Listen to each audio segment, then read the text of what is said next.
Because I have a question from Chentil Iyer, and he's asking it on the Google feed. Why did you not have a referendum before quitting Delhi? Since you have a referendum at other times, you have not answered before. Why did you have a referendum? No, that I admit.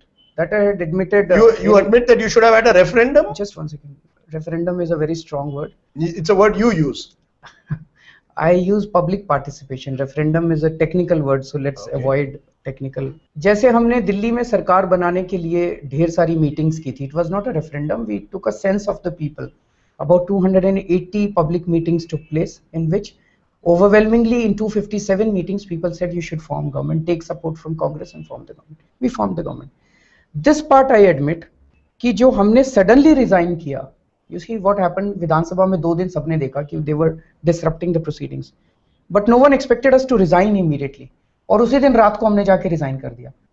That is what came as a shock to the people. The people were resign करने का decision तो ठीक था मुझे लगता है, because we resigned on principles.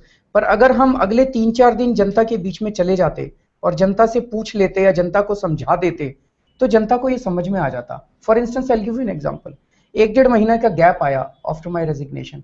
अभी पिछले 10-15 दिन से मैं दिल्ली के अंदर घूमा हूं रोड शो के दौरान, और मैंने जनता से बातचीत की.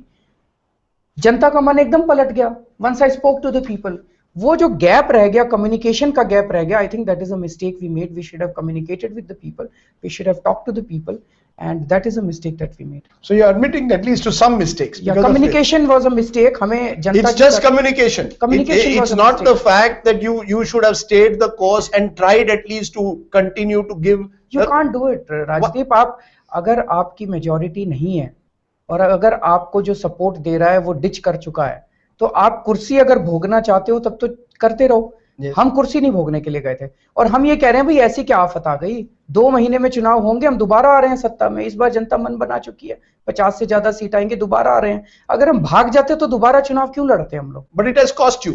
The use of the word bhagoda, which has been used by our opponents, has cost you in this election. Somewhere people are seeing it has had a negative perception. 2 चीजें हुई हैं. Let me just clarify. एक वो लोग हैं जिन लोगों ने इन 49 दिन में इस सरकार के बेनिफिट्स को एक्सपीरियंस किया था. 2 किस्म के बेनिफिट्स हुए थे. बिजली के रेट कम हुए, पानी के रेट कम हुए, सीएनजी के रेट कम हुए, और दूसरा करप्शन के लेवल्स बहुत ज़्यादा कम आए. और करप्शन से गरीब लोग डे टू डे बेसिस पे बहुत ज़्यादा डील करते हैं. झुग्गी वालों को पुलिस तंग करती है, ऑटो वालों को पुलिस तंग करती है, रेडी पटरी वालों को पुलिस तंग करती है.